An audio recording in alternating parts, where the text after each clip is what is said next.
Le point suivant qu'on va voir, c'est le data path. Alors, le data path, appelé aussi chemin de données en français, alors c'est quoi? Tout d'abord, c'est la partie la plus délicate lors de la conception d'un processeur. Alors, il faut savoir que lors de la conception d'un processeur, le data path fait partie des tâches les plus importantes lors de la conception d'un processeur. C'est une tâche assez délicate, assez difficile et qui va influencer directement sur les performances d'un processeur. Alors, par définition, on va voir la définition, c'est quoi un data path? Le data path, par définition, mathématiquement, c'est un graphe. Ça veut dire, c'est un graphe, c'est quoi? Il y a des nœuds qui sont interconnectés par des chemins, ce qu'on appelle des arcs. On va voir le graphe après, mais globalement, c'est ça la définition d'un graphe. Il y a plusieurs nœuds, ces nœuds, ils sont interconnectés. Vous allez voir que l'information, elle va se déplacer d'un nœud à l'autre en suivant ces arcs ou bien en suivant ces chemins. Alors, c'est un graphe qui se compose de plusieurs nœuds de deux types. Les nœuds, pour ce graphe, il y a deux types. Il y a les nœuds mémoire et il y a les nœuds de calcul. On va voir ça après. On va voir juste ça après. Chaque instruction, lors de son exécution, suit un chemin particulier spécifique dans le data path. Ça, c'est comment le processeur exécute les instructions. L'exécution à l'intérieur d'un processeur se fait de cette manière. C'est qu'il y a des données qui vont parcourir un chemin à l'intérieur du data path. Le parcours d'un chemin, c'est l'exécution d'une instruction. Réellement, c'est l'exécution d'une instruction. On va aussi voir ça juste après. Le déplacement sur le chemin prend la forme de petits sauts d'un nœud mémoire vers l'autre. Là, après ça, on va détailler comment ils sont les parties de l'instruction, ils sont réellement exécutées sur le data path. Alors, le plus important, c'est ça. On va voir ça, c'est un schéma typique d'un data path. C'est mathématiquement, c'est un graphe. Il contient plusieurs nœuds. Il y a des nœuds qui sont en cercle. C'est écrit en anglais, c'est memory node, c'est des nœuds mémoire. Et il y a les rectangles. Les rectangles, c'est le processing node, ou bien les nœuds de calcul. Ils peuvent faire le calcul. Il y a les flèches ici. En mathématiques, on appelle ça les arêtes, ou bien les arcs, ou bien les arêtes. Voilà, ils représentent réellement les bus. C'est un ensemble de fils pour transmettre l'information entre un nœud et un nœud. Alors juste pour prendre d'exemple, et bien se contextualiser dans c'est quoi un data path, dans la définition du data path, les nœuds, on peut par exemple dire que les registres représentent un nœud mémoire. Oui, et les registres sont exactement un nœud mémoire. Pour par exemple les processing nodes, le URL, c'est un nœud de traitement. C'est un nœud de traitement. Voilà, ça c'est un exemple, mais on va créer notre data path et on va voir comment on doit créer notre data path. Voilà, ça c'est un schéma typique. Il faut savoir que les nœuds de mémoire, d'après leur nom, ils servent à mémoriser l'information ou bien les données. Les nœuds de traitement, c'est clair, ils font le traitement. Ils font des opérations arithmétiques, des opérations logiques, du shift et ainsi de suite. C'est comme l'URL, ils font un traitement sur les données. Alors, réellement, les instructions d'un processeur, comment il s'exécute à l'intérieur du processeur en suivant le data path, c'est qu'ils ont un chemin à suivre dans le data path. Chaque instruction, le processeur, il contient plusieurs instructions. Chaque instruction, elle a son propre chemin à suivre. Par exemple, on peut dire que par exemple, les données, ils vont commencer par ici, ils vont partir par là, ils vont suivre les flèches. Ça va par exemple partir par là, ça va par exemple passer par ce chemin de traitement. Un traitement va être subi ici sur l'information, le résultat, ça va être sauvegardé ici, ça va passer par là, ensuite ici, ensuite ici. Par exemple, ça c'est le chemin d'une instruction A. L'instruction B, c'est un autre chemin, ça démarre par exemple par là, ça passe ici, ensuite là, par exemple. Voilà, ça c'est comment les instructions ils sont exécutées à l'intérieur du processeur en suivant un chemin dans le data path. Le data path, ça représente pratiquement le corps du processeur. Il représente la partie la plus importante à l'intérieur du processeur. C'est dans le data path que les instructions sont acheminées à s'exécuter. Ils sont acheminés pour s'exécuter. Voilà, c'est ça l'idée.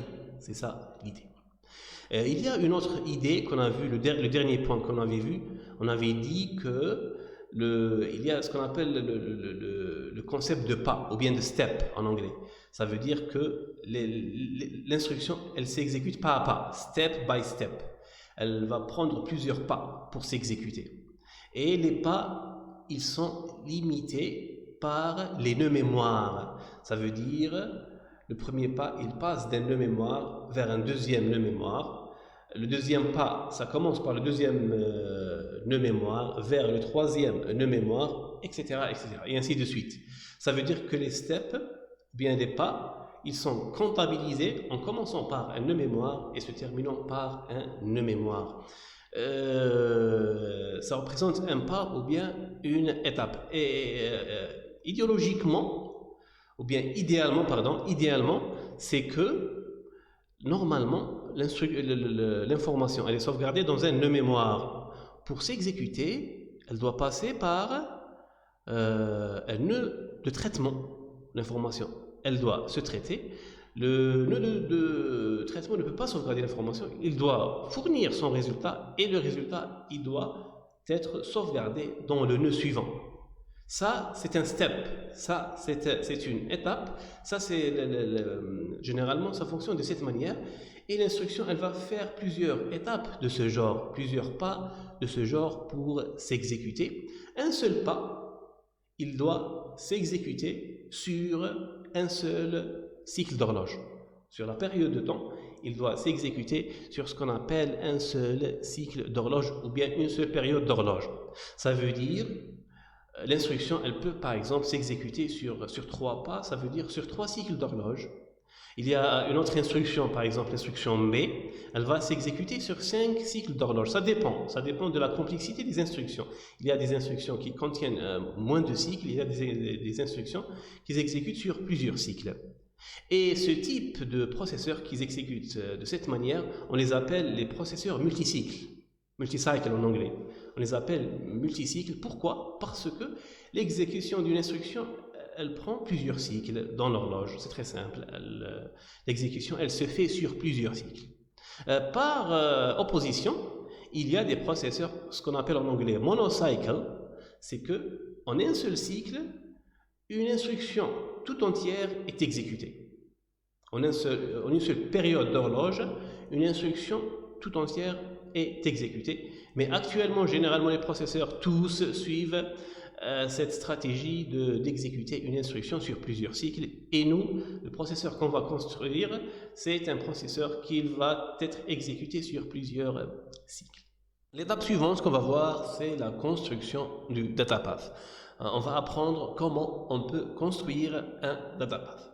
Alors, avant de commencer, il faut savoir que la source principale pour construire un datapath, c'est ce qu'on appelle le jeu d'instructions du processeur. Le jeu d'instructions du processeur, c'est la liste de toutes les instructions du processeur. On appelle ça en anglais le ISA, Instruction Set Architecture. On va en parler.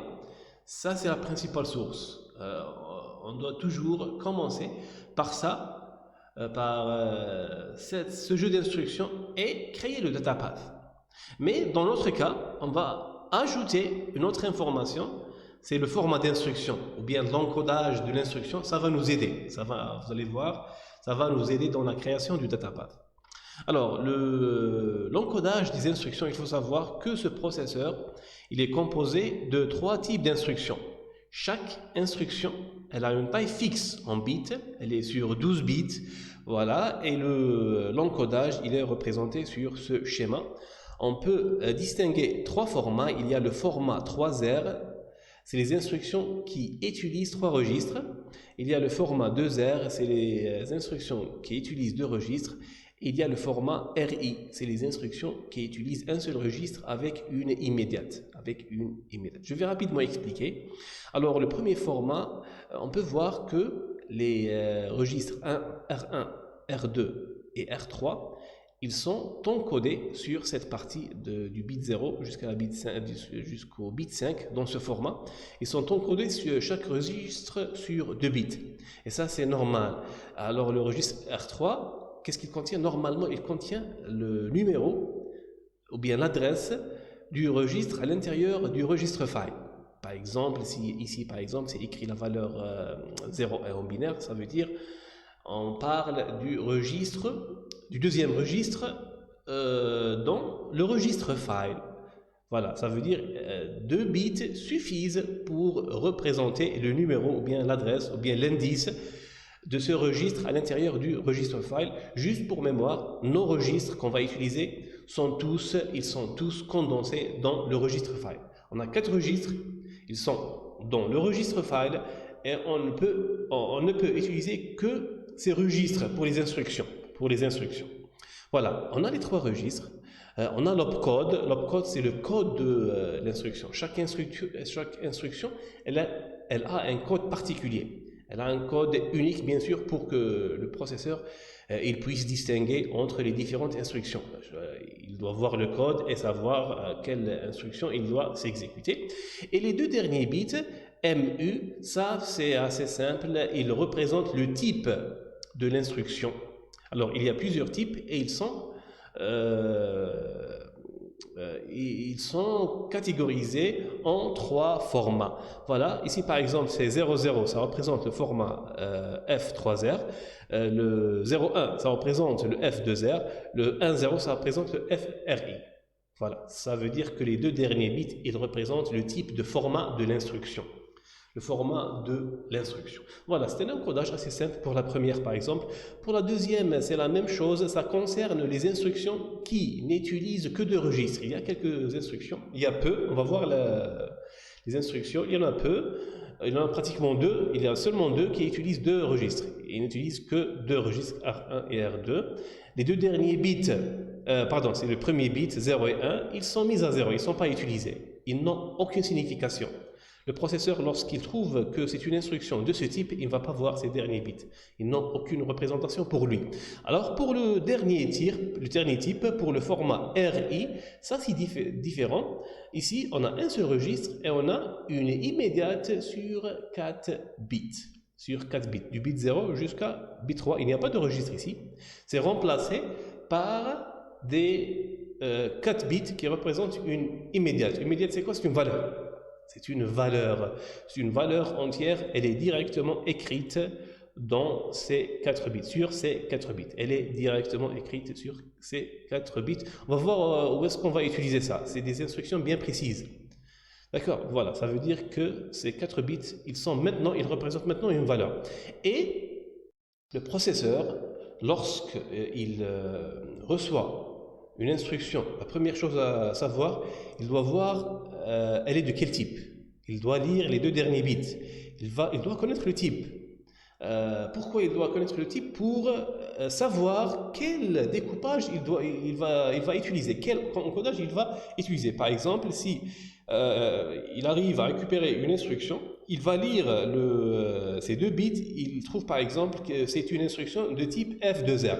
Là, le processeur, il sait, c'est une instruction qu'elle est encodée de cette manière, que les 2 derniers bits, ils ne sont pas utilisés, ils sont 0 à 0, que ces bits-là, de 6 à 9, ils représentent l'opcode, ils représentent le code de l'instruction, c'est là, il va connaître exactement c'est quoi l'instruction, et il va utiliser R1 et R2.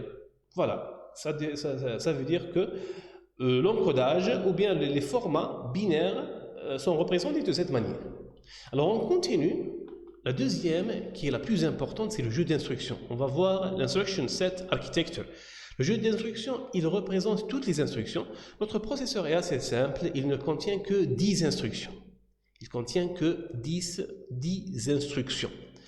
Bien sûr, si on vérifie les colonnes, ici c'est le nom de l'instruction en assembleur, c'est le nom, c'est un mnémonique, il représente l'instruction, il y a le add qui fait l'addition, le sub la soustraction, mul la multiplication, div la division, ces 4-là sont des opérations arithmétiques, c'est clair. Il y a le CMP, c'est le comp pour faire la comparaison, pour savoir est-ce que 2 valeurs sont égales ou non. Il y a SH L, c'est shift left, c'est le décalage à gauche. Shift left, c'est le décalage à gauche. Il y a le shift right, c'est le décalage à droite. Il y a le not logique, ça veut dire que c'est l'inversion des bits, le not logique. Il y a le load, Le load, ça veut dire c'est le chargement de l'information de la RAM vers les registres. On appelle ça le load. Le load, c'est lorsque on récupère une information de la RAM et on la sauvegarde dans les registres, dans le register file, dans l'un des 4 registres. On appelle ça le load. La dernière, c'est le store. Le store, c'est l'inverse. Lorsque on a une information qui se trouve à l'intérieur d'un registre file et on veut la sauvegarder dans la mémoire, on va utiliser le store. La deuxième colonne, elle représente les opcodes. Les opcodes, on a déjà vu ça, c'est sur 4 bits. Chaque instruction, elle a son code particulier. Par exemple, la première, c'est 000, après c'est 001, c'est 0010, 0011, 0100, 0101, 0110, 0111, 1000, 1001. Voilà, on n'a que 10 instructions. C'est la représentation binaire de l'opcode. C'est à partir de ce code que le processeur peut savoir exactement quelle instruction. Le processeur ne peut pas lire ça. Le processeur, il va lire ça. Il va lire la partie opcode. Par exemple, s'il lit la valeur 0100, il sait que c'est une comparaison. Troisième colonne, c'est le format. C'est ce qu'on vient de voir. Par exemple, add, elle est de format F3R. Elle va utiliser 3 registres. add, R1, R2, R3. Et on va appeler ça ALU1. C'est des opérations arithmétiques. C'est pour ça qu'on les appelle ALU1. Ça veut dire qu'ils sont directement faites par la ALU1. Et il y en a beaucoup. À vrai dire, il y en a 6. ALU1, il y en a le add, le sub, le mul, le div, le shift left et le shift right. Ces 6, ils sont destinés à l'URL. Ces 3-là, ils utilisent tous 3 registres. Comment ils vont utiliser ces 3 registres? Pour le processeur, qu'est-ce qu'il va faire? Il va prendre la valeur de R3, il va l'additionner à la valeur de R2 et il va sauvegarder l'information dans R1. Ça fonctionne de cette manière, quelle que soit l'opération. Ici, c'est le add. Le sub, c'est exactement la même chose. Ça veut dire, le processeur, il va prendre la valeur de il va prendre R2, il va soustraire R3, le résultat, il va le sauvegarder dans R1. La même chose pour la multiplication. Le processeur, il va multiplier la valeur de R2 avec R3 et sauvegarder le résultat, dans R1. Et ainsi de suite. Pour le div, c'est la même chose. Pour le shift, c'est la même chose. Pour le shift right, left, c'est la même chose. Pour le shift right, c'est la même chose. Ici, pour le shift, juste pour rappel, c'est que le registre 3, il contient le taux de décalage. Combien de bits il faut décaler. Et le R2, il contient la valeur à décaler. Alors, après le shift, le résultat sera sauvegardé dans R1. Ça fonctionne toujours de cette manière. Ça veut dire, on prend l'opération, on fait l'opération à droite et on sauvegarde le résultat à gauche, dans R1, généralement dans R1. Voilà, ça c'est les opérations, ce qu'on appelle ALU1. Il y a le deuxième type, c'est ALU2. Il n'y a qu'une seule instruction, elle est de type F2R. Elle va utiliser que 2 registres, le R1 et le R2. Ici, c'est le NOT. Voilà, son interprétation, c'est par là. C'est très simple, ça veut dire que l'inverse, on va inverser binairement, bit par bit. L'inverse de la valeur du R2 sera sauvegardé dans R1. Voilà, ça veut dire, c'est ce qu'on appelle mathématiquement une opération unaire. L'addition, la soustraction, ce sont des opérations, multiplication, division, ce sont des opérations binaires. Il utilise 2 opérandes. Le NOT, c'est une opération unaire, elle a besoin qu'une seule. Elle va utiliser un seul opérande.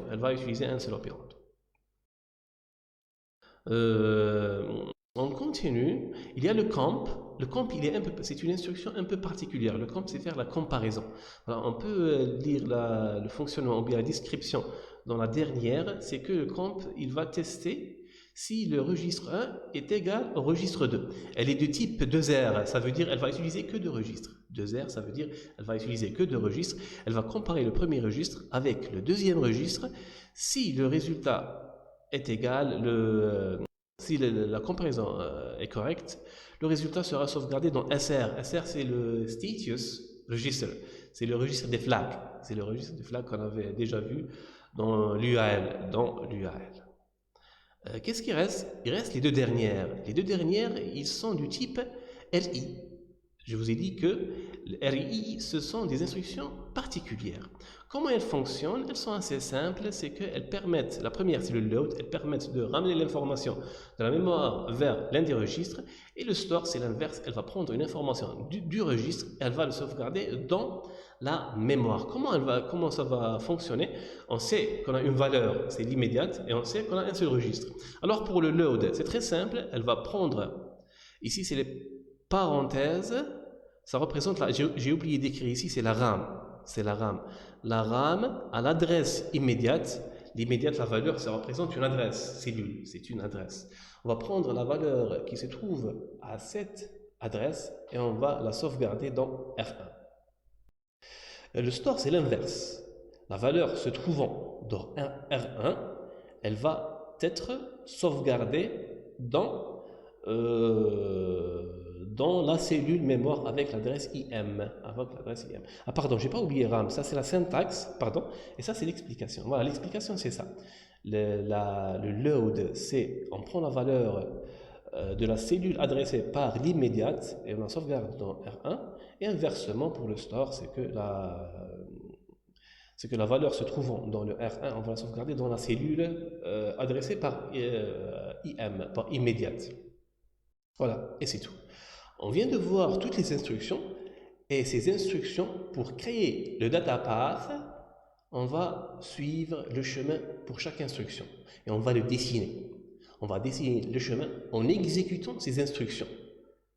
À la fin, lorsqu'on arrive à créer tous les chemins pour chaque instruction, on a terminé notre data path. Ça, c'est le processus de la construction du data path. On va faire étape par étape la construction du data path. Alors, les étapes, c'est assez simple. On va commencer tout d'abord par dessiner les RAM, les mémoires, l'UAL et les registres architecturaux. On va expliquer c'est quoi les registres architecturaux. Ensuite, on doit rajouter les registres non architecturaux. Et on va terminer par tracer les bus entre les nœuds en suivant le chemin d'exécution pour chaque instruction. C'est comme j'ai déjà expliqué, ça veut dire qu'on va exécuter chaque instruction parmi les 10 qu'on avait étudiées, on doit tous les exécuter. Et à chaque fois qu'on exécute une, on va voir comment elle va créer son chemin dans le data path. Et on va tracer les différents bus pour relier les différents éléments du data path jusqu'à ce qu'il soit terminé. Alors, on va commencer par ça. Et on va construire on a quelques éléments et on va commencer à les utiliser. Alors, on va commencer avec les deux premières mémoires. On va utiliser ici deux circuits de mémoire qui sont le data RAM et le programme ROM. Il faut savoir ici que notre processeur est un processeur Harvard, ce qui implique qu'il va utiliser deux mémoires distinctes, l'une pour les données, on va utiliser ici data RAM, et il y a l'autre pour les programmes. On va utiliser le programme ROM. On va voir pourquoi on utilise une ROM au lieu d'une RAM, quoique ce n'est pas obligatoire, on pourrait facilement utiliser une RAM tout à fait normalement. Alors, on va commencer avec la ROM, qui contient les programmes. Alors, cette ROM, si on voit bien, elle contient une entrée en haut. Elle représente le port d'adresse. Il y a la sortie ici qui va sortir la donnée. Alors, avant de continuer, il faut savoir que notre processeur est un processeur de type 4 bits. Ça veut dire que le bus d'adresse, il sera un bus sur 4 bits. Ce qui implique que la taille de notre ROM serait une mémoire de 16 cellules. 16 cellules. 16 cellules. Elle n'aura que 16 cellules à l'intérieur. En plus, le mot mémoire ou bien la taille d'une cellule serait normalement de 12 bits. Et ça, c'est tout à fait normal puisque chaque instruction, elle est sauvegardée sur 12 bits. Voilà, ça globalement, c'est la RAM. Ça veut dire que ici la sortie, elle serait sur 12 bits. Elle serait sur 12 bits. les programmes, chaque instruction, elle est contenue dans une cellule. Les cellules, elles sont séquentielles. Le programme, c'est un programme séquentiel, c'est une instruction après l'autre. Et ainsi, les cellules, elles sont séquentielles, c'est l'une après l'autre lors de l'exécution d'un programme. Voilà, ça c'est pour la mémoire programme. On a précisé ici que c'est une mémoire ROM. Pourquoi? Parce qu'on a besoin que, ici normalement, on a besoin que de la lecture. On a besoin que de lire un programme.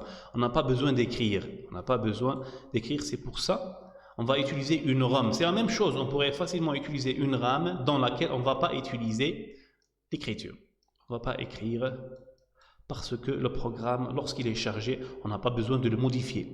Il n'y a pas de modification sur les instructions. La modification, elle pourrait se faire sur les données, mais pas sur les instructions. Les programmes ne changent pas après leur chargement. Lorsqu'ils sont chargés, ils sont utilisés directement. Voilà. Ça, c'est concernant la première mémoire. La deuxième mémoire, c'est celle-là, c'est la mémoire des données.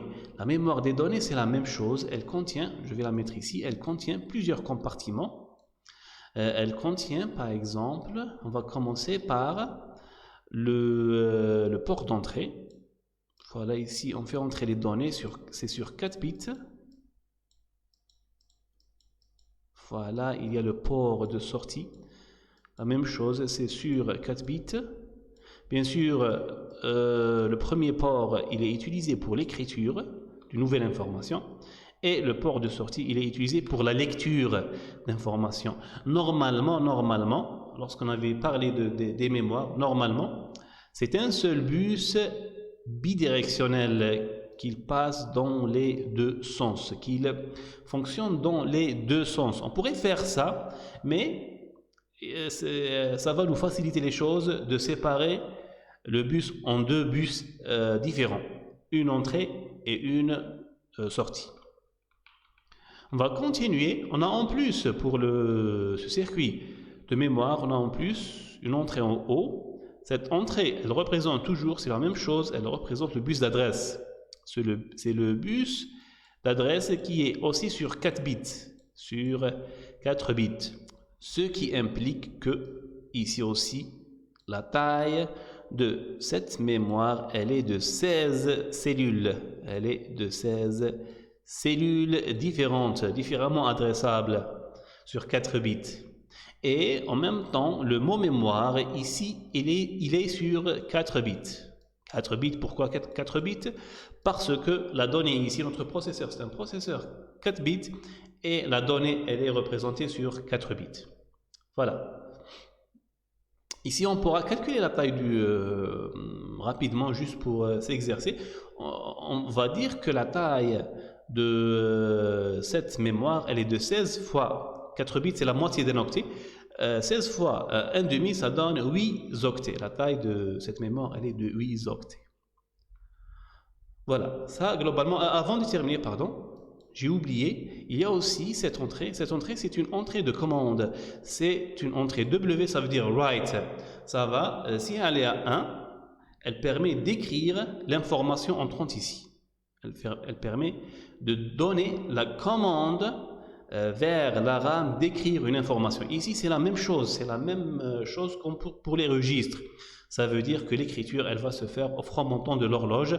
Ici, je ne l'ai pas dessiné, mais cette RAM contient aussi une entrée clock qu'on appelle horloge.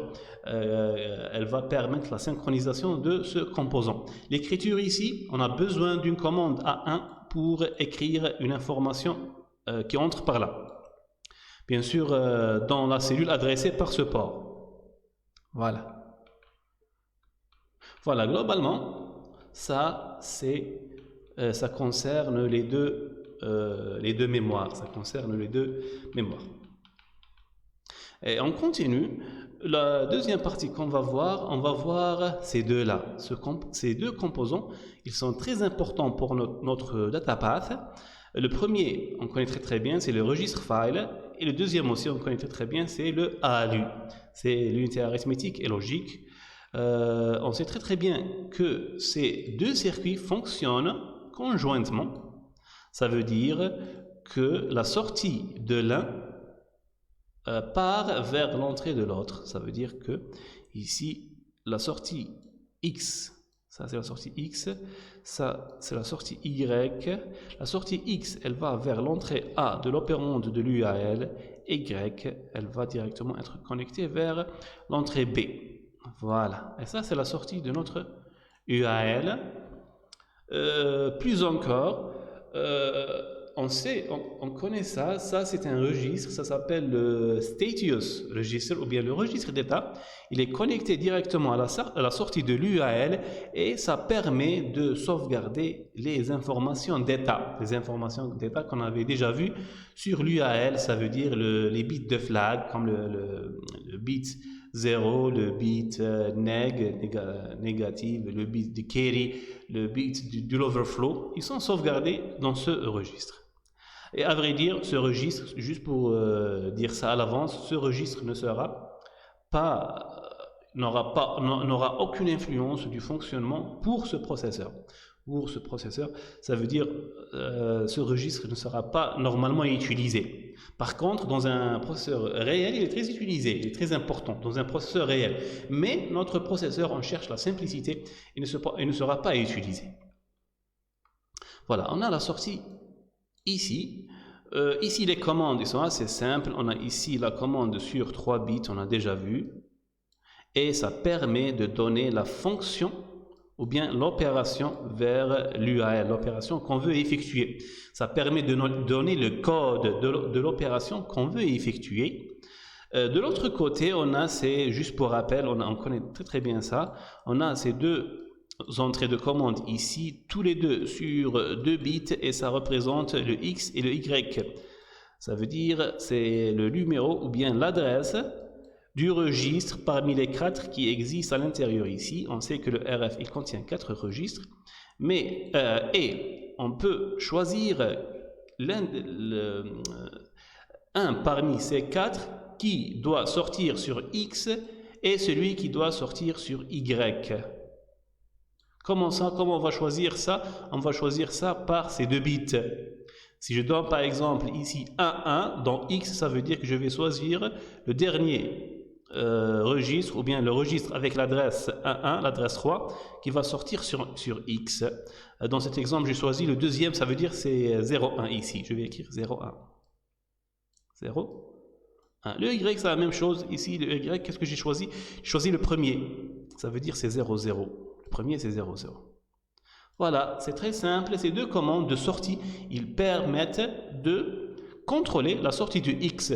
Quel registre va sortir sur X et quel registre va sortir sur Y. Qu'est-ce qu'il y a encore? Il y a aussi deux autres. Ces deux-là.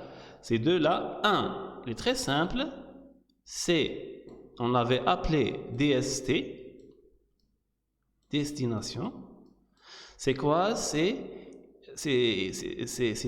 aussi un signal sur 2 bits. C'est un signal sur 2 bits. Il va donner le numéro pour le signal d'entrée. Le signal d'entrée, on sait qu'il est propagé vers les 4, mais il va être choisi par la valeur donnée ici. Si par exemple ici, je vais changer de valeur. Attends. Je vais par exemple dire que l'entrée, elle va partir vers ce registre. Ce registre, son numéro c'est, ça c'est 000110, ça c'est 10. On va écrire 10 ici. Si on écrit 10 ici, ça veut dire en écriture, on a choisi ce registre qui a l'adresse 10. Et en plus, on a cette deuxième entrée de commande, elle est sur un bit, on va l'appeler write. C'est comme celle de la RAM ou bien celle de n'importe quel registre. C'est la commande. Si elle est à 1, ça veut dire qu'on va écrire la valeur entrée dans le registre. Ça veut dire la valeur qui se trouve ici, V, elle va être écrite à l'intérieur du registre lors, bien sûr, du franc montant de l'horloge. Dans le temps, lorsqu'on arrive au franc montant de l'horloge, ça veut dire que c'est synchronisé avec l'horloge. Une écriture va se faire sur le registre choisi dans DST avec la commande mise à 1 dans l'entrée W. Voilà, il y a ces 4 commandes. La 5e, elle n'est pas importante. Au milieu, c'est l'horloge. Au milieu, normalement, je ne devrais pas la dessiner parce qu'elle est implicite. Elle est implicite et c'est celle de l'horloge, c'est le clock. Normalement, je ne l'ai pas dessiné, mais normalement, tous les composants mémoire, on dispose une, tous. Par exemple, RF contient les registres. Ces registres-là, je vais en parler, tous contiennent une horloge. Et la mémoire, c'est pas la RAM. La RAM, elle contient encore aussi une horloge. Voilà, les autres composants n'ont pas d'horloge. Qu'est-ce qui reste aussi?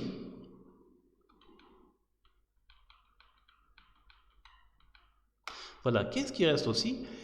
Il reste les autres registres. Ces registres-là, on les appelle les registres non architecturaux. En contrepartie, le RF, il contient ce qu'on appelle les registres architecturaux. Alors, c'est quoi la différence entre un registre architectural et un registre non architectural? Les registres architecturaux, ce sont les registres qui sont utilisés dans les instructions du processeur, comme par exemple ici. Ici, on peut voir qu'on a, par exemple, ici l'instruction add. À l'intérieur, elle contient des registres, ces registres R1, R2 et R3. Qu'est-ce qu'ils représentent, R1, R2, R3? Ils représentent les registres qui se trouvent dans le registre file. Ça veut dire qu'ils sont programmables, ils sont utilisés lors de la programmation. Ils sont utilisés à l'intérieur des instructions. Ici, je pourrais faire add et choisir l'un des 4 registres ici et le mettre dans R1, dans R2 la même chose, dans R3 la même chose. Ça veut dire que les instructions ici utilisent, les 10 instructions ici utilisent les registres qui sont ici. C'est pour ça qu'on les appelle les registres architecturaux, parce qu'ils entrent dans l'architecture de ce processeur et entrent dans la programmation de ce processeur. Les autres registres non architecturaux, comme ceci, ces registres, ils ne sont pas utilisés directement par les instructions. Comme par exemple, on va voir IR, AR, TR, PC. On connaît très bien le PC. Le PC, le programme counter, ou bien en français, c'est le CO. Le compteur ordinal, c'est le registre qui va contenir l'adresse de l'instruction actuellement en train d'être exécutée. Ce registre-là, vous n'allez pas le trouver à l'intérieur d'une instruction. Il n'est pas directement appelé par une instruction. Alors, on va les appeler des registres non architecturaux et ils sont utilisés pour aider l'exécution des instructions. Voilà, c'est la différence entre registre architectural et registre non architectural. J'ai oublié ce registre, pardon. Ce registre aussi n'est pas, c'est un registre non architectural. Vous n'allez pas le trouver directement dans une instruction. Voilà, globalement c'est ça. On va commencer. Avant de terminer, j'ai oublié de parler de l'UCC. Alors l'UCC c'est quoi? C'est l'unité de commande et de contrôle. C'est le 3e compartiment important d'un processeur. On va le voir à la fin. C'est celui qui va exécuter l'instruction ou bien l'acheminement de l'information et l'exécution de l'information sur un datapath. Le UCC, c'est le responsable de ce travail. Qu'est-ce qu'il contient? Il contient plusieurs sorties. Ces sorties-là, ce sont des sorties de commande. Ces sorties de commande, ils vont partir vers les commandes des différents comportements d'un datapath. Ces composants-là, ces éléments-là, ce sont les éléments d'un datapath. Et les sorties ici, ils partent tous ici par exemple. La sortie ici, elle va commander ça. Ce registre, il va être commandé ici, ici, ici, ici. En tout cas, les registres ou bien les composants, les éléments d'un datapath, ils sont contrôlés par l'UCC, ils sont contrôlés par la liste des sorties qui sont dessinées ici. Voilà. Bien sûr, pour qu'un UCC arrive à contrôler les éléments d'un datapath, il doit tout d'abord connaître l'instruction. On avait déjà parlé de ça. Il doit connaître l'instruction. Il doit connaître c'est quoi? Tout d'abord l'instruction.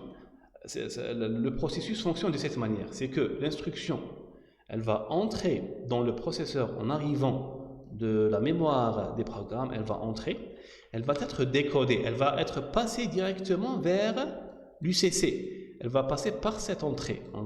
Ça c'est une entrée. C'est l'entrée de l'instruction. On arrive facilement à distinguer qu'il y a 4 pins, 4 fils. Pourquoi? Parce que notre instruction elle est sur 4 bits. L'opcode, je parle de l'opcode. Je parle de l'opcode, c'est ce qu'on avait vu juste après lors de l'encodage de l'instruction. L'opcode, il passe ici, il passe à l'intérieur de l'UCC. L'UCC, il va le décoder, il va voir c'est quoi cette instruction. Lorsqu'il connaît l'instruction, il va lancer les commandes adéquates pour commencer l'exécution de l'instruction. Et on sait très bien, on a déjà parlé de ça, c'est que l'instruction, c'est l'acheminement de l'information sur le data path. Chaque instruction, elle va prendre son chemin sur le data path et cet acheminement, c'est l'UCC qui va le contrôler. Il va contrôler élément par élément, il va permettre de faire ce qu'on appelle les steps et faire avancer l'information d'un nœud vers l'autre. La dernière entrée, c'est celle-là. Celle-là, si vous vous rappelez, c'est l'entrée qui concerne les 2 derniers bits pour le type.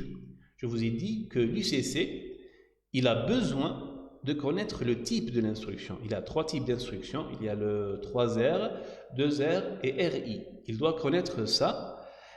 Et c'est par là qu'on va entrer cette information vers l'UCC. Et à vrai dire, on n'aurait besoin que d'un seul bit. On va voir ça après. On aurait besoin le bit MU, la partie MU du format de l'instruction. On n'aura besoin que de M. On va voir ça après. Mais peu importe, c'est que l'UCC a besoin de connaître le type de l'instruction. Cette entrée, elle n'est pas si importante, c'est aussi l'horloge. L'UCC fonctionne, c'est un circuit. Normalement, c'est un circuit séquentiel, il a besoin d'horloge pour fonctionner. Voilà, globalement, ça c'est les différents éléments qui existent à l'intérieur. Qui sont utilisés, les éléments qui sont utilisés à l'intérieur du processeur dans un data path. Alors, on va commencer par la construction du data path étape par étape. La première étape concerne la récupération de l'instruction à partir de la RAM du programme RAM. Alors, on a notre ROM ici. Le programme, il est sauvegardé ici. Pour le récupérer, pour récupérer une instruction, on doit se fier à son adresse qui se trouve dans le registre PC. Le registre PC, normalement, le PC counter, il contient l'adresse de l'instruction à exécuter. Alors, on a le PC ici. On prend la sortie de ce PC et on va la mettre directement dans le port d'adresse de la ROM qui contient les instructions. Le PC réellement c'est pas un registre. Normalement c'est ce qu'on appelle en anglais un counter. C'est un compteur. Counter ou bien un compteur. Pourquoi on a besoin d'un compteur? Parce que on a besoin que le PC incrémente pour passer à l'instruction suivante. Le PC fonctionne de cette manière. Par exemple, au début, il contient l'adresse 0 sur 4 bits. Il contient l'adresse 0 qui pointe sur la première instruction. Après, il doit passer à la deuxième instruction qui est l'instruction 1. Ça veut dire qu'il va incrémenter de 1. Après, il va passer à 2. Il va incrémenter plus 1 pour passer au deuxième. 3, 4, 5, 6, et ainsi de suite. À chaque fois, il fait l'incrémentation, ce qu'on appelle l'incrémentation. Ce type de registre, ou bien ce type de circuit séquentiel, on appelle ça un compteur. Un compteur. Et la commande ici, c'est une commande qui indique au registre de s'incrémenter, au compteur de s'incrémenter.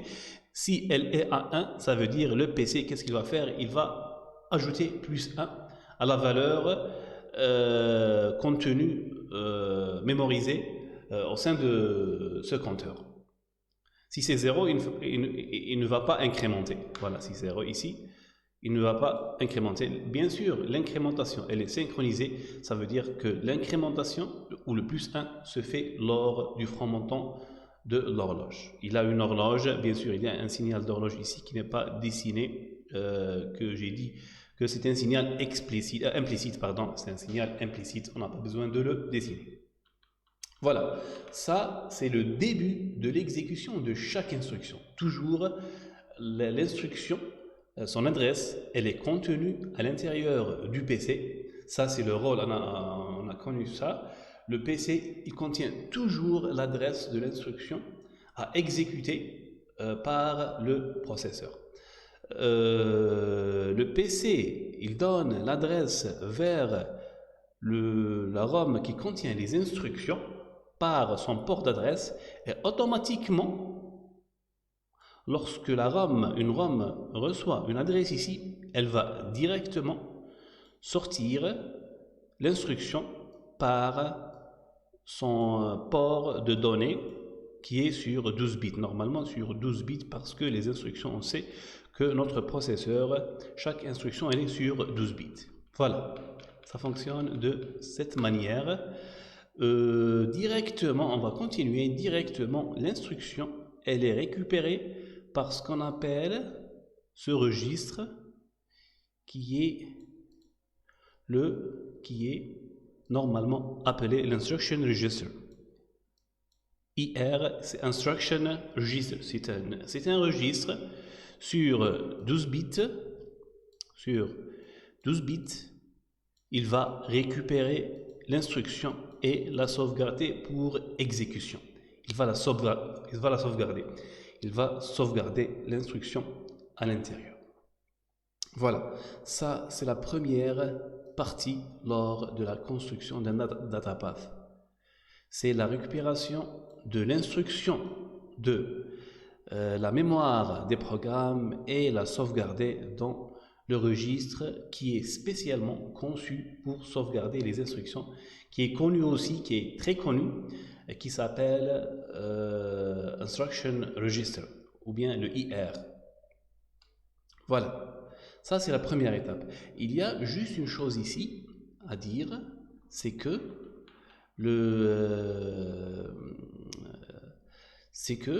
c'est vrai qu'ici on ne dessine pas les limites du processeur, on ne sait pas où est le processeur, ou bien où sont les composants, ou bien les éléments du data path. Mais réellement, il faut savoir que ces deux mémoires sont extérieures au processeur.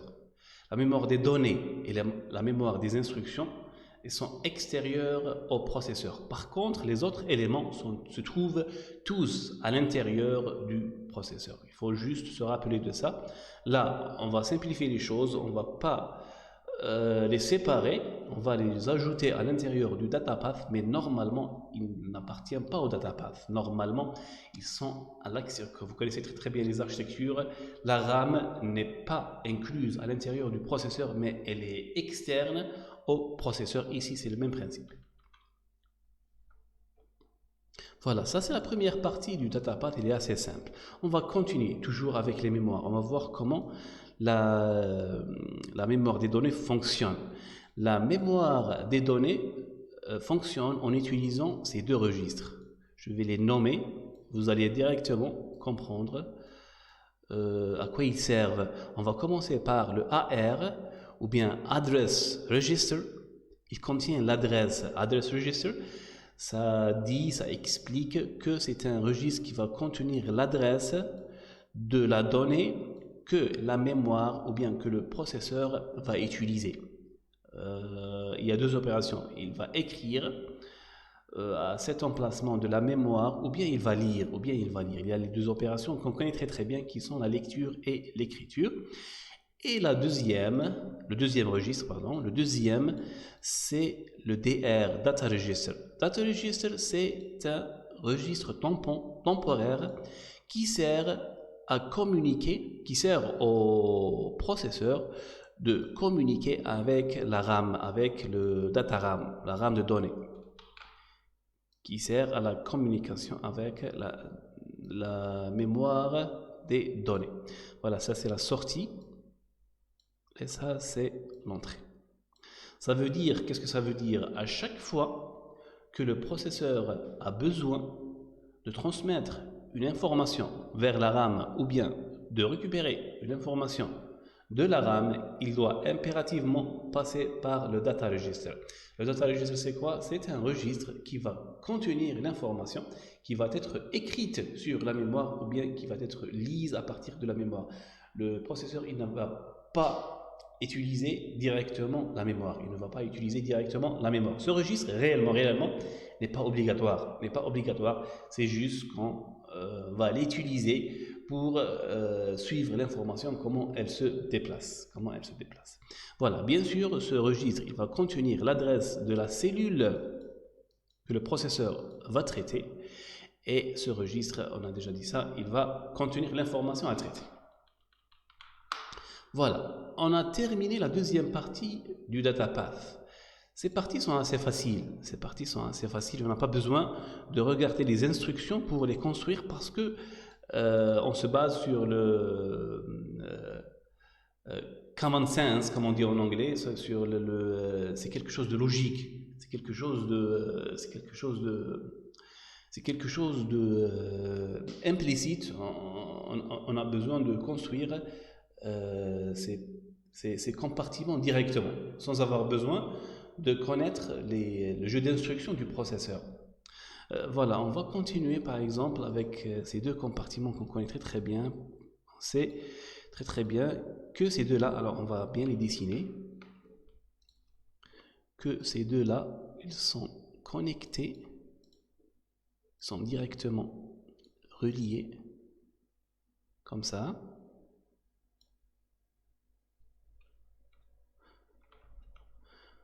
Voilà, je vais effacer ce signal, on n'a pas besoin. C'est le signal de l'horloge. Voilà, et je vais mettre ça ici.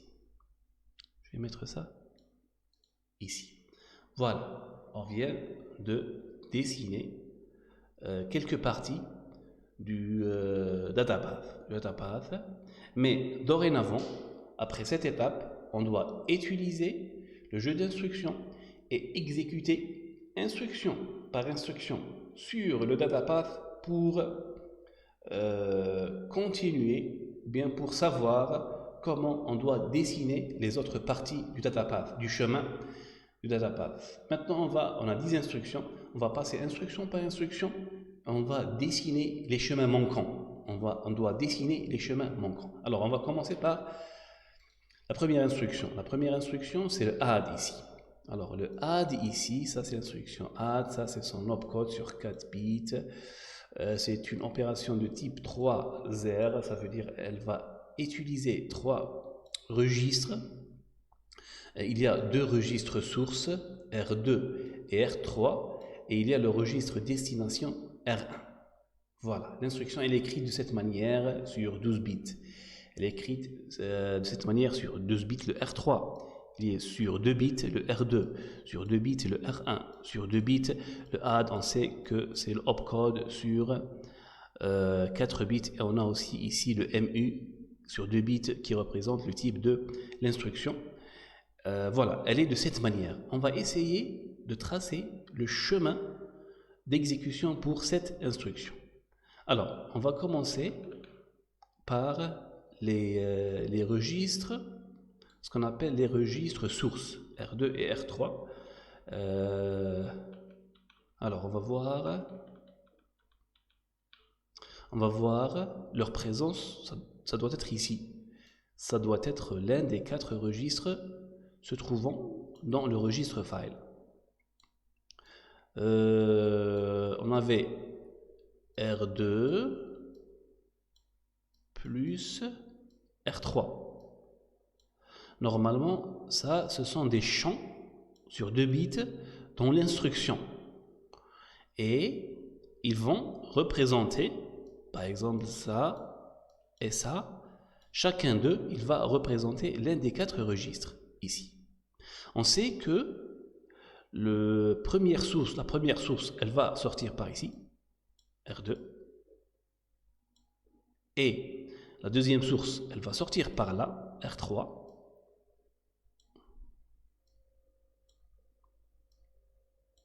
Et l'opération d'addition, elle va être effectuée ici. Bien sûr, ici, dans la commande, je dois expliquer que c'est une addition.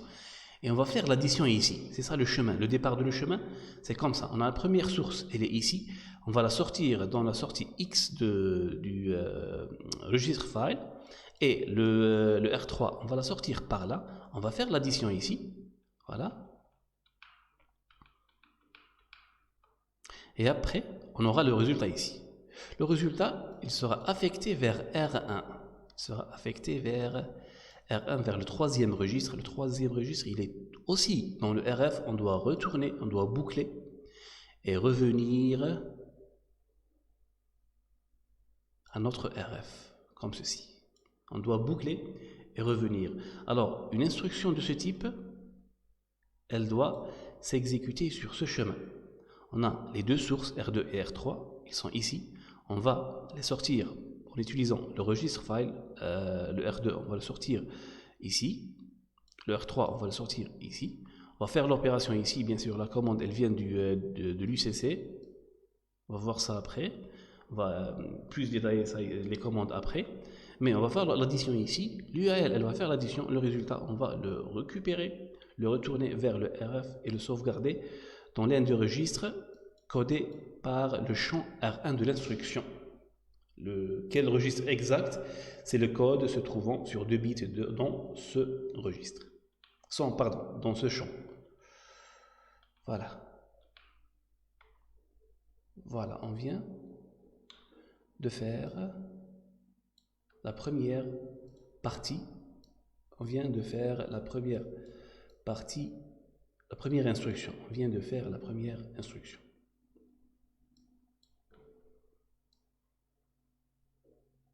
Voilà, on va voir après les autres instructions.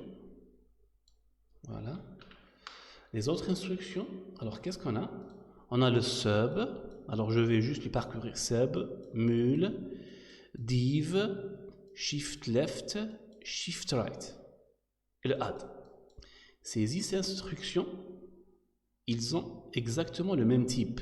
C'est ce qu'on appelle le ALU1 et c'est la seule instruction qui utilise 3 registres. C'est les seules instructions qui utilisent 3 registres. Là,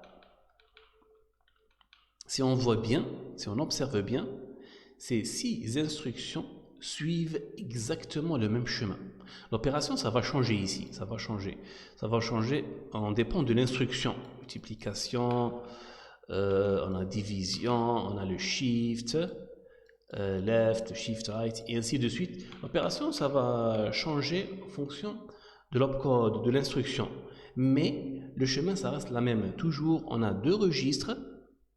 On va prendre 2 registres, on va les entrer vers l'UAL. L'UAL, elle va faire l'opération et le résultat, on va le retourner et le sauvegarder dans un 3e registre. Ça sera toujours le même format. Ça sera toujours le même format. Et le chemin restera le même pour les 6 instructions. Et tant mieux, on vient de terminer la moitié. Du jeu d'instructions avec cette boucle dans le datapath. Alors on continue, on va voir les autres instructions. L'autre instruction qui reste, on va voir l'instruction note. On va voir l'instruction note.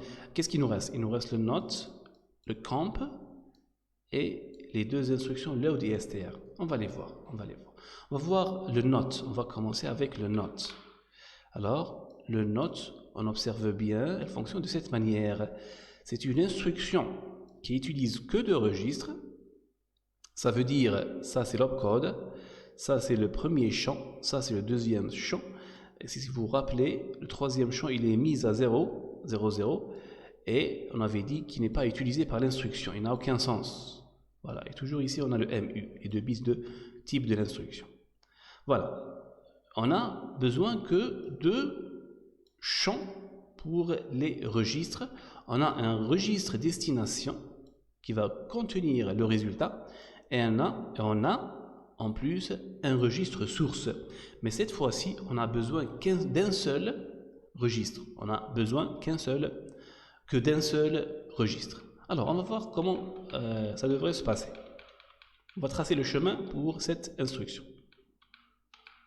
Alors, cette instruction, on aura besoin de produire le R2 par ici. On n'a pas besoin de deuxième opérande. À l'intérieur, on doit préciser qu'on doit faire le NOT. On doit donner à l'ALU l'opération NOT. Bien sûr, si vous vous rappelez, l'ALU, l'opération NOT, elle ne va utiliser que l'opérande A. Elle ne va pas utiliser l'opérande B. Tant mieux, c'est exactement ce qu'on veut.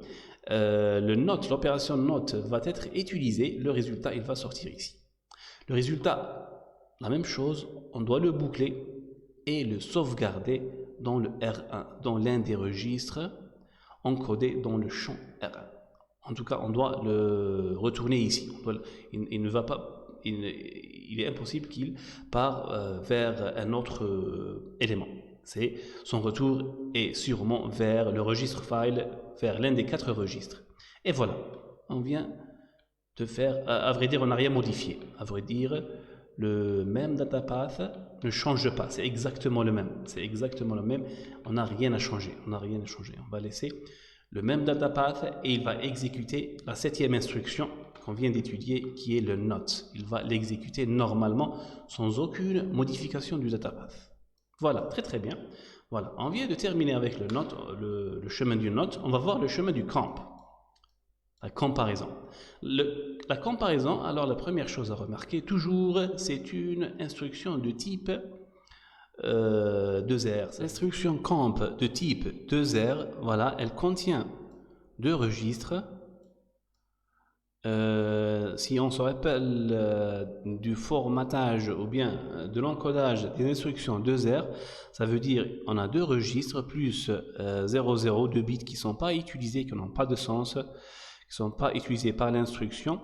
On a le comp ou bien le opcode ici qui est sur 4 bits et on a en plus 2 bits du MU pour connaître le type de l'instruction. Voilà, ça c'est le formatage ou bien l'encodage de cette instruction. Mais le plus important, c'est de savoir comment l'instruction elle s'exécute. L'instruction, qu'est-ce qu'elle va faire? Elle va comparer le registre encodé dans R1, bien adressé dans R1, avec le registre adressé par R2. Ces 2 registres, ils appartiennent au registre file.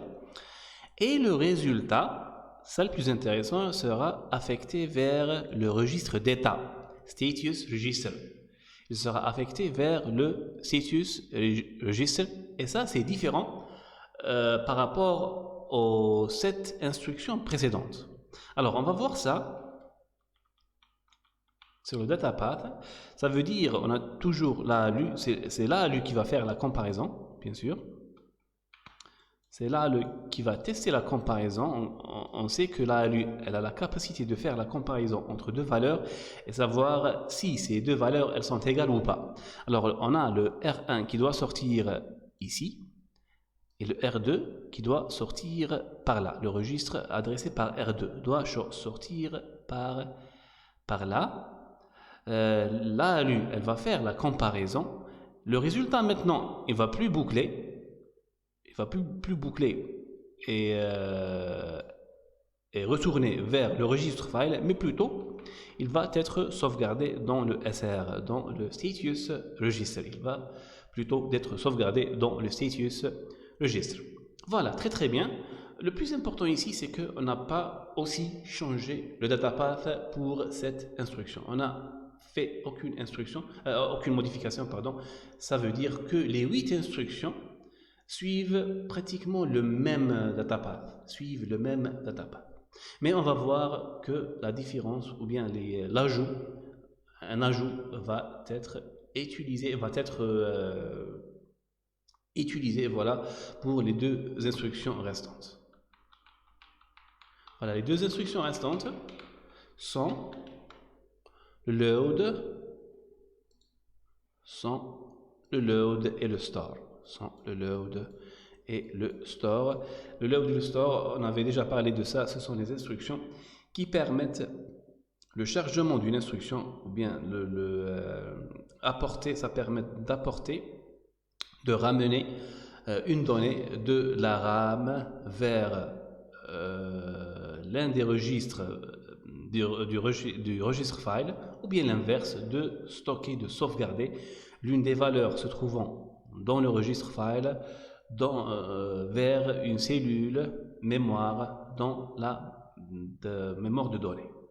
Voilà, on va commencer tout d'abord par le load. Alors le load, elle est comme ceci, elle est du type RI. Alors on va se rappeler du type RI. Alors le RI, ça c'est le opcode. Ça sur 4 bits. On a le R1 sur 2 bits. On a l'immédiate sur 4 bits. On avait dit que l'immédiate c'est une adresse. C'est l'adresse dans la RAM.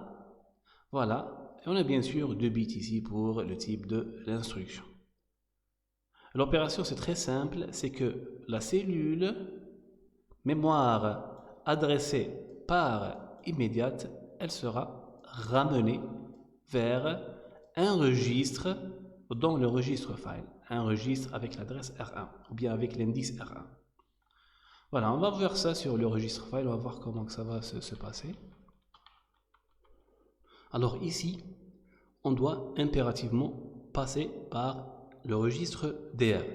Alors l'instruction, elle se résume à ramener l'information de la RAM vers le registre file en passant par le data register. C'est ça le chemin qu'on va prendre. Alors, on va commencer par la première étape. Le AR, normalement, il doit contenir l'immédiate, les 4 bits de l'immédiate. Ça veut dire l'adresse de la cellule mémoire de laquelle on va ramener l'information. Voilà, ça c'est tout à fait normal. L'immédiate, les 4 bits de l'immédiate, normalement, ils doivent être sauvegardés ici. Parce que le seul moyen d'adresser la RAM, c'est en passant par AR. Voilà. On va voir comment on va ramener ces 4 bits-là. Après cela, l'information se trouvant dans la RAM, elle va sortir et elle va être sauvegardée dans DR comme première étape. Après cela, le DR, il doit fournir son information vers le RF en direction du RF. Là, ici, on doit rajouter ça. C'est obligatoire de rajouter ce bus. Il va nous permettre de transmettre l'information du DR en destination du registre file. Bien sûr, ce nœud-là, c'est un nœud fan-out. Ça veut dire il va sortir l'information. Ici, la valeur du DR, elle va passer par ici et par là.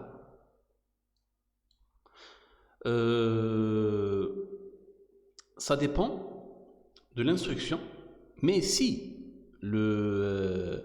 l'instruction exige que l'information part ici, ça veut dire que cette partie, ou bien la donnée ici, elle ne sera pas prise en compte par le data RAM, elle ne sera pas lise par la data memory, simplement en ne pas envoyant la commande pour la lecture sur le data RAM. Voilà. Ici, l'information, elle est diffusée sur les deux canaux, mais le canal qui nous intéresse ici, c'est ce canal.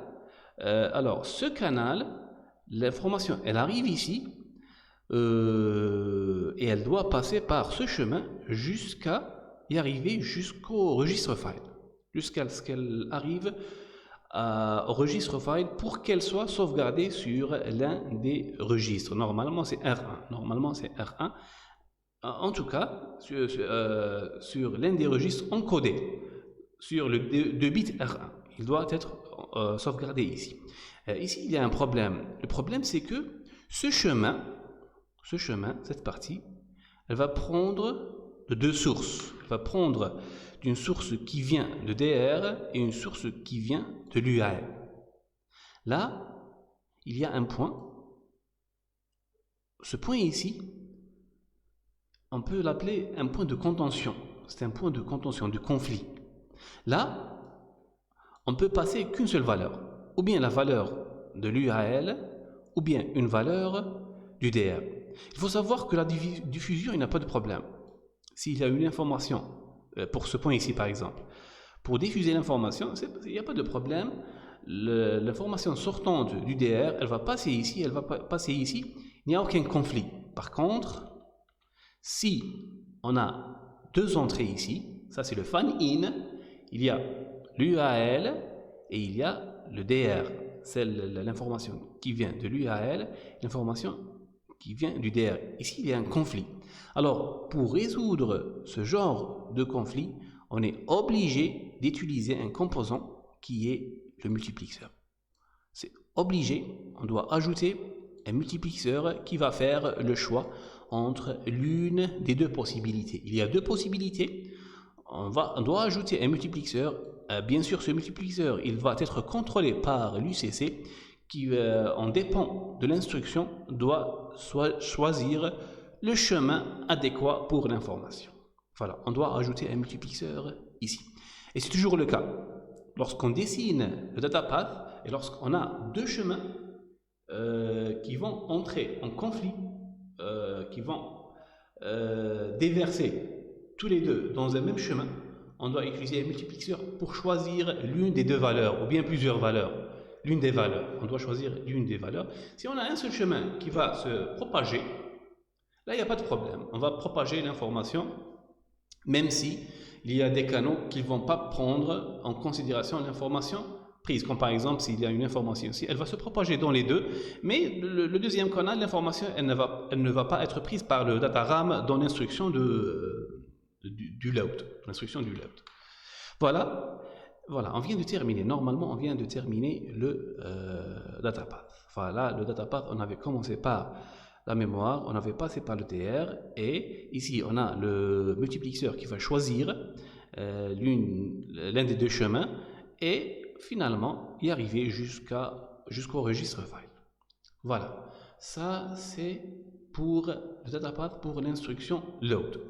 L'autre instruction, qui est la dernière, qui est l'instruction store. C'est l'inverse du load. Ça veut dire, voilà, c'est le même encodage, mais cette fois-ci c'est l'inverse. Ça veut dire que le R1, le registre se trouvant dans le registre file, l'information se trouvant dans le registre file, elle va partir vers la RAM. Elle va partir vers la RAM. Et la même chose, elle doit traverser le DR. Elle va parcourir ou bien traverser le DR. Voilà. On va faire le chemin inverse maintenant. Alors, le chemin inverse, ça veut dire, on a l'information, elle est ici. Pour la sortir du R1, on va la sortir ici. On a deux possibilités. On peut la sortir par là ou bien par là. Bien sûr, on va la prendre on va la sortir par X. Voilà, ça c'est R1. On va la prendre ici. On va la prendre ici. L'information elle était ici. Maintenant, on va la faire passer par là. On doit la faire entrer en DR. Voilà, l'entrée DR elle est par là. Ça veut dire on doit faire ça.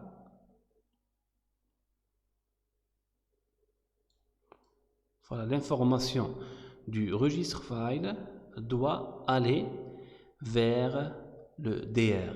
Ici c'est le même problème. On a deux chemins qui vont entrer en conflit. On a l'information qui vient de la RAM et l'information qui vient du registre file. Ici, c'est la même chose. On va utiliser aussi un multiplexeur. Je vais le dessiner. Voilà, globalement, on doit utiliser un multiplexeur qui doit départager les deux chemins, qui doit sélectionner l'un des deux chemins pour entrer dans la DR. L'étape suivante, lorsque l'information elle est dans le registre DR, maintenant on doit la faire passer par ce chemin vers la mémoire. Ici la même chose immédiate. Elle est sauvegardée, 4 bits, elle est sauvegardée dans le AR. C'est impératif. Les 4 bits de l'immédiate, ils doivent impérativement être sauvegardés dans le AR et on va voir comment ça va se faire après. Alors, globalement c'est ça. Voilà, on a besoin d'un multiplexeur ici et d'un multiplexeur ici. Et voilà, normalement, on vient de terminer le chemin pour toutes les instructions. On vient de terminer le chemin pour toutes les instructions. Et maintenant, après avoir terminé le datapath, tous les bus pour notre datapath, maintenant on doit voir les commandes pour les éléments de notre datapath. Voilà, on va voir les commandes qui sont utilisées ici dans l'UAL, dans le RF et ainsi de suite. Alors normalement, toutes les commandes doivent parvenir de l'UCC. Normalement c'est ça la règle. Mais vous allez voir que notre processeur est un peu différent et on va utiliser une autre source pour récupérer les commandes. Alors, avant de parler des commandes des éléments, on doit commencer par l'opcode. On sait que l'opcode doit parvenir vers l'UCC pour que l'UCC sache quelle instruction est en train d'être exécutée et il peut envoyer les commandes correctes pour les éléments du datapath. Alors, on sait que le IR qui est sur 12 bits, il contient l'instruction. Il contient l'instruction à exécuter. Il contient les bits de l'instruction. Juste une remarque, c'est seulement le IR, c'est le seul registre qui contient 12 bits. Les autres registres, ils sont à 4 bits. Ça, c'est 4 bits, 4 bits, 4 bits, 4 bits. Tous les registres sont à 4 bits, sauf le IR qui contient 12 bits.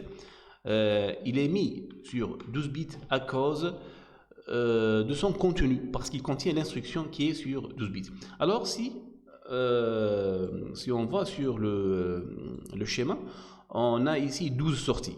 Chaque sortie pour un bit.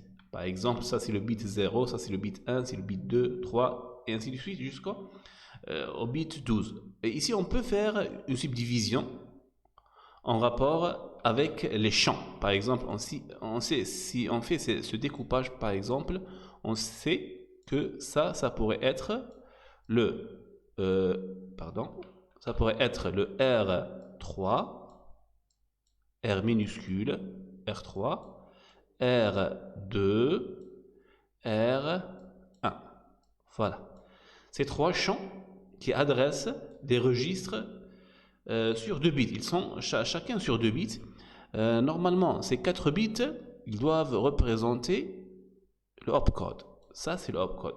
Ces 4 bits, ils doivent parvenir vers... Ils doivent être amenés vers l'UCC, vers l'entrée opcode de l'UCC.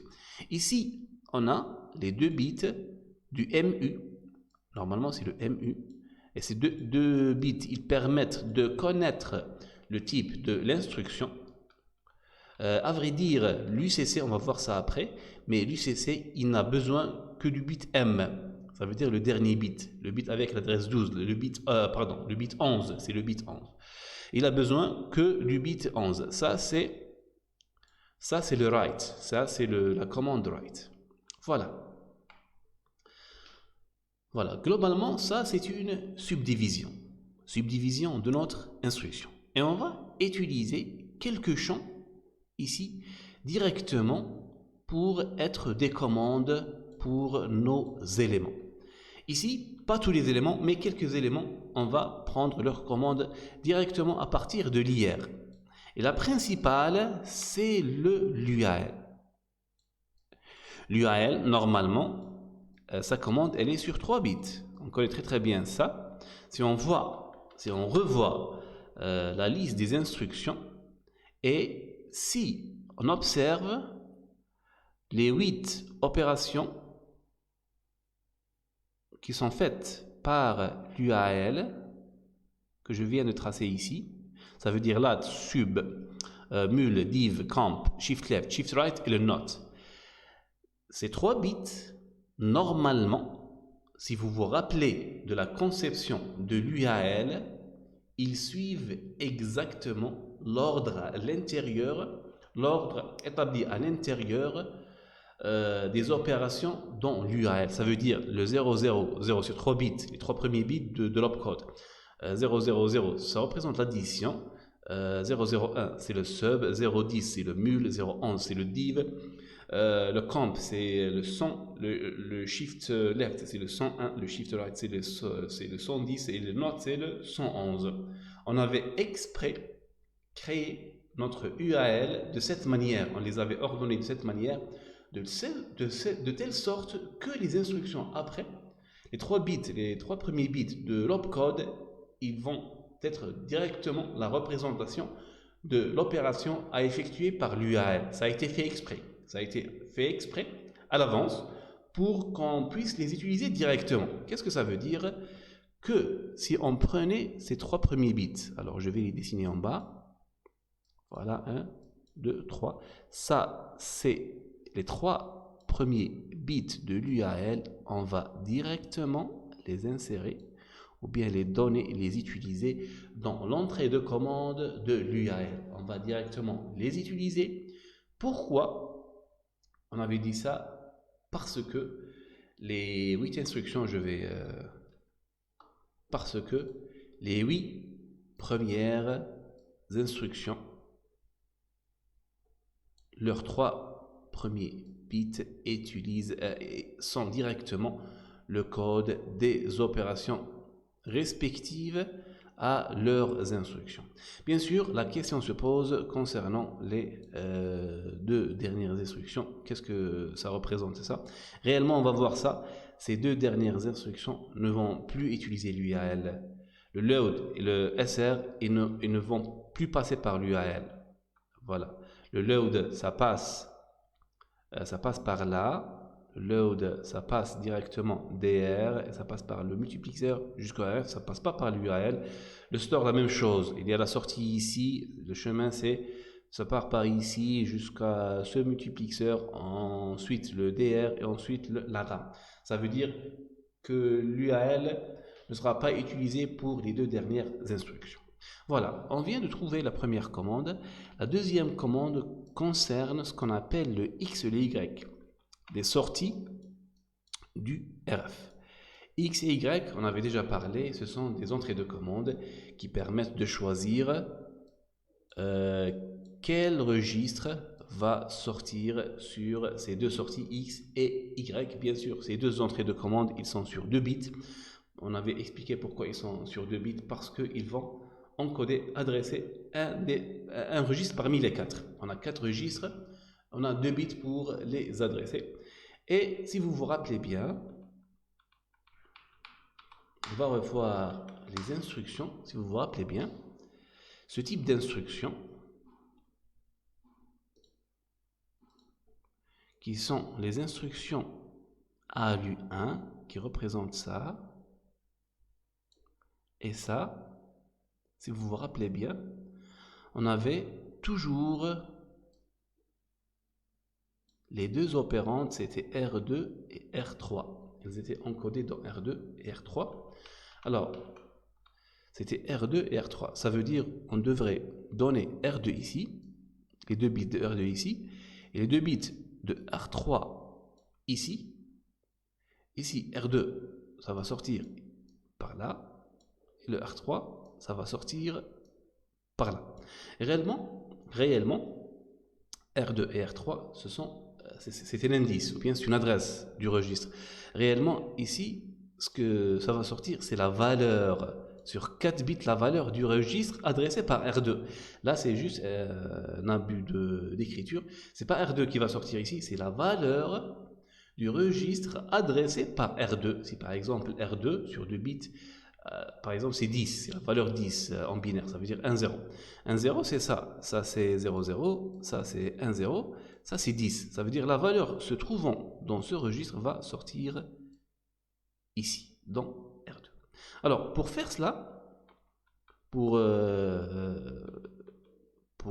écrire les commandes pour ces types d'instructions,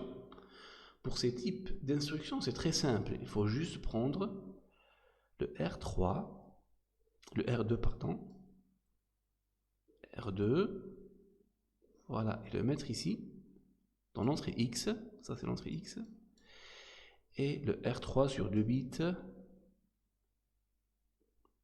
l'emmener vers la sortie Y. Voilà. De cette manière, on est sûr que pour les instructions, en tout cas pour les 6 instructions, ce qu'on appelle les instructions ALU1, arithmétique, pour ces 6 instructions, ça va marcher. Ça va marcher.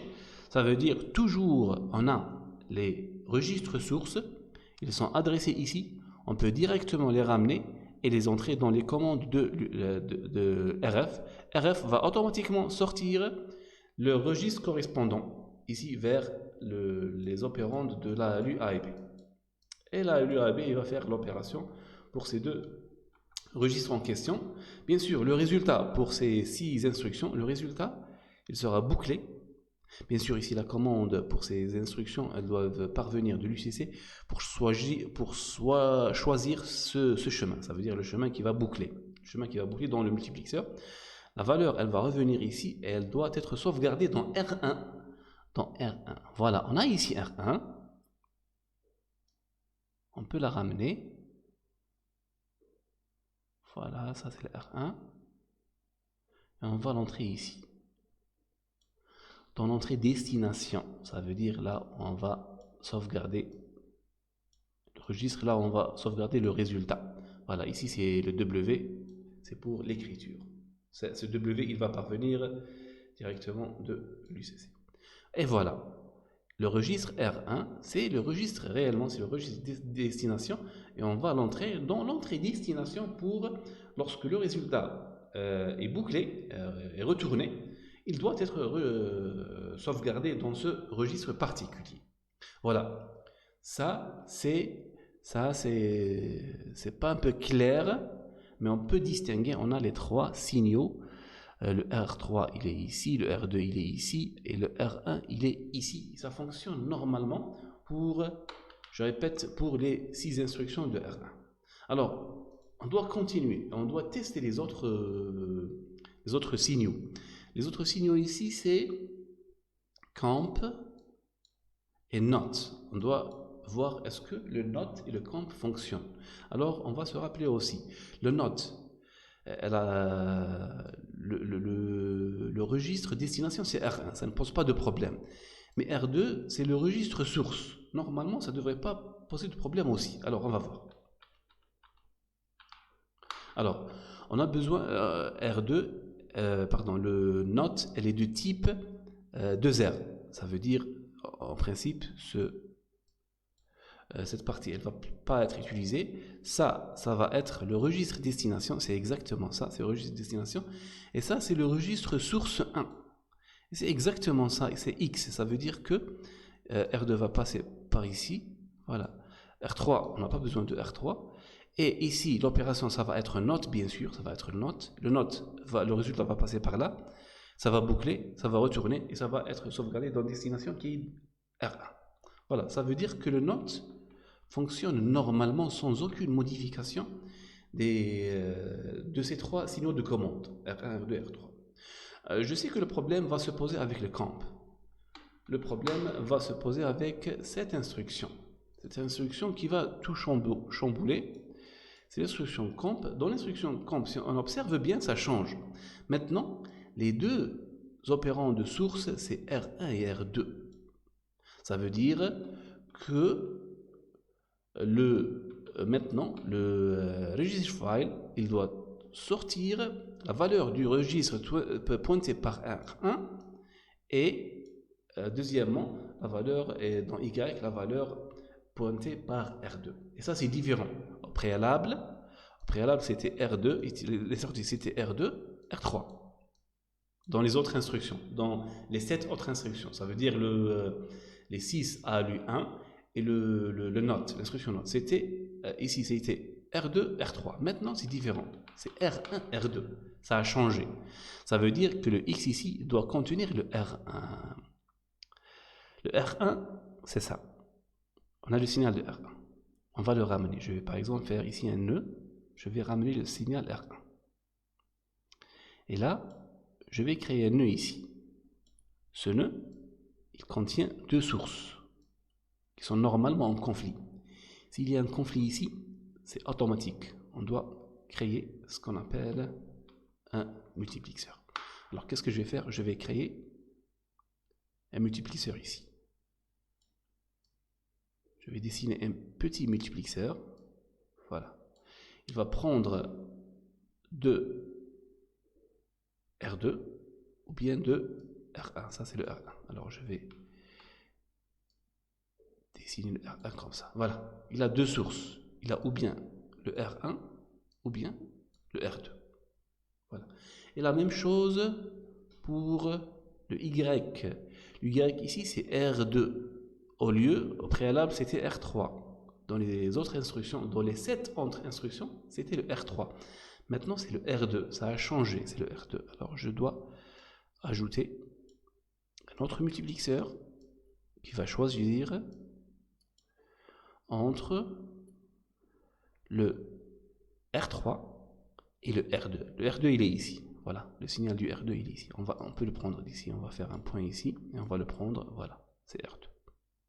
Voilà, le choix maintenant pour ce multiplexeur, c'est entre R2 et R3. Le Y, ça sera entre R2 et R3.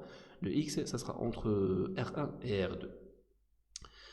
Voilà, on a deux multiplexeurs. Bien sûr, ici, les deux multiplexeurs, ils ont un signal de commande unique qui va, ce signal, il va parvenir de l'UCC, de l'un des signaux de l'UCC. Mais le plus important, c'est qu'il est unique. Qu'est-ce que ça veut dire? Il est unique. S'il est par exemple à 0, il va sortir ici la valeur, s'il est à 0, ça veut dire il va sortir ici R2 et R3. R2, voilà, c'est R2, ça veut dire la première configuration, les 7 premières instructions.